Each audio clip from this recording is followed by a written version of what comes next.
At some point, you're gonna have to get sick of your own excuses and take action if you want to change your situation. Wake the f up. You got this, homie, let's go. The only reason why you haven't achieved your goals is because you won't allow yourself to believe that you can. Let's be real. Your work ethic will determine how fucking far you go in this life. Stop fucking doubting yourselves. Y'all keep coming up with these bullshit excuses as to why you can't achieve your goals and get started, where in reality, if you just shut up and got to work, you'd already be where you wanted to be.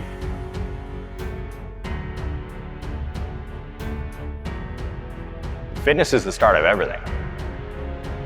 Like, if you're not taking care of your body, you're not gonna get anywhere. And this is why I'm so gung-ho and like so ruthlessly intense with my message when it comes down to that. Like, if you can't even go look in the fucking mirror and be happy about what you see, good luck starting anything. You see, my goal is to leave a legacy, to be remembered forever. And that is why I pride myself on the work ethic that I put into every single day. Not sometimes, every single day that I am breathing, I am grinding to leave that legacy. Your first question is, what is this gonna cost me? What is it gonna cost you if you don't? Life is going to be hard. The things that you want to achieve might be a pain in the ass, but it is possible. And anybody who said that it wasn't in your past, I want you to stick that middle finger up right now, because it's not going to get you anywhere.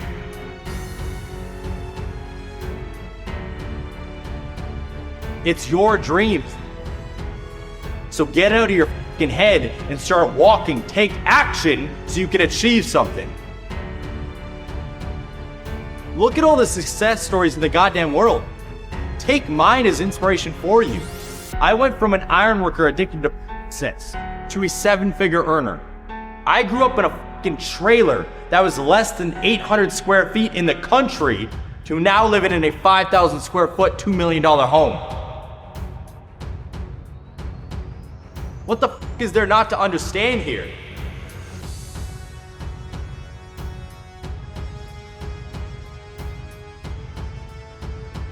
I didn't think that I would live past the age of 25.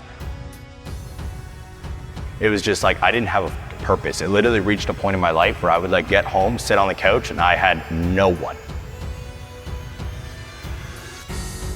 And it reached a point where I was like, why the f am I here?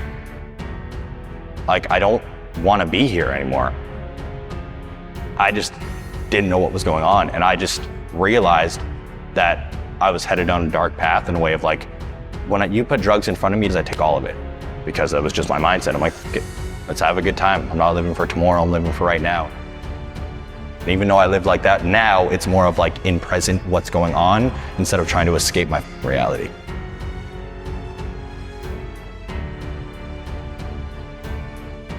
Look at your surroundings. Your surroundings will make and break everything. Like, you're the average of the 5 people you spend the most time with.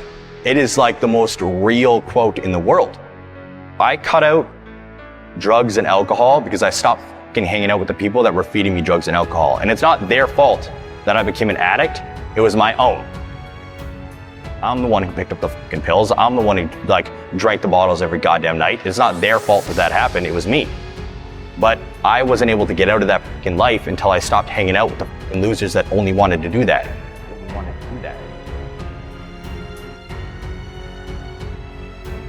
And when I look at everyday life, when I look at the world, when I look at achieving something, it doesn't make sense to me to just work, to drink, to sleep, to work, to watch TV, to drink, to sleep. What the fuck are we doing? Like, yo, respect to you, have a good one. That ain't for me.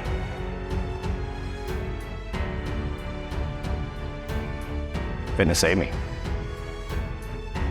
Like, fitness was the thing that like got me out of it. Before fitness, it was legit just aimless nights, working to 10 to 12 hours outside as an iron worker. And then I'd go straight to the bar, drink until probably 10 p.m., whatever time was, maybe close out the bar.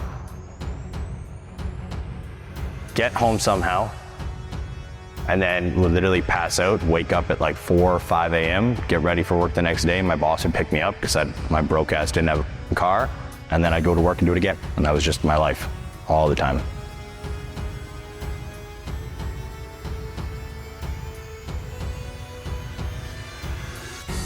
So usually when you start to go down a path, there's like little telltale signs. Like you'll have one night where you go a little bit too far and you wake up and you have that regret, or there's the embarrassment, or there's this. And honestly, it just started to pack on in my life. There was so many little things that, like, even to this day, I don't like utilizing the word regret a lot, but I fucking regret it. And I wish it didn't happen. I'm glad that I went through it because it turned me into this individual. But there was a lot of things that just kept stacking.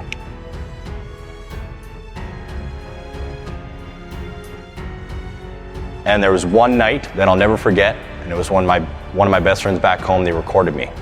And I was fucking blasted. Like, I chugged half a bottle of absinthe. I'd chewed 3 sets with them not even knowing what was going on. And I don't remember. I just remember blacking out. And then they showed me the video in the morning. I didn't want to see it. So I was like, off, no, I'm just like avoiding it. And they're like, okay, we'll just play it for you. So I heard myself. And when I heard myself, it just broke me. I felt like just disgusted and embarrassed and like just so many different emotions. And it didn't just change overnight. It was like that just kept staying there. So then the next time I would get high, that thought was there. The next time I would get drunk, that thought was there. And it happened for a while until I honestly don't know what the exact turning point was. But there was like one day where I was thinking about doing it. I started to run out of sets. I didn't have my dealer anymore. And I was like, okay, whatever. Anything else that I had in the house, I dumped down the toilet. And I was like, I'm just gonna try to change my life here. And I cut everything out cold turkey. I couldn't control anything else in my life, but I was like, I can control what I put in my mouth. Like, I can control what I put in my mouth and what I do with it comes down to my fitness goals on a daily basis. So that's what I'm gonna do. And then just started to work out. At this time, I was 10 hours of work outside as an iron worker, then an hour and a half workout directly after work. Then I was boxing for 2 hours because I was doing the same thing. Then I was also studying personal training content and fitness content, and I was getting 4 hours of sleep a night, and I did that for 6 months straight. In order to change your life, you need to make good sacrifices, and sometimes that means you might get a little bit less sleep. And I don't know about you, but I'd rather sleep 4 hours a night for the next 6 months to change my situation than sleep 8 hours and complain about what the f is going on every day. Fitness is the foundation of fucking everything.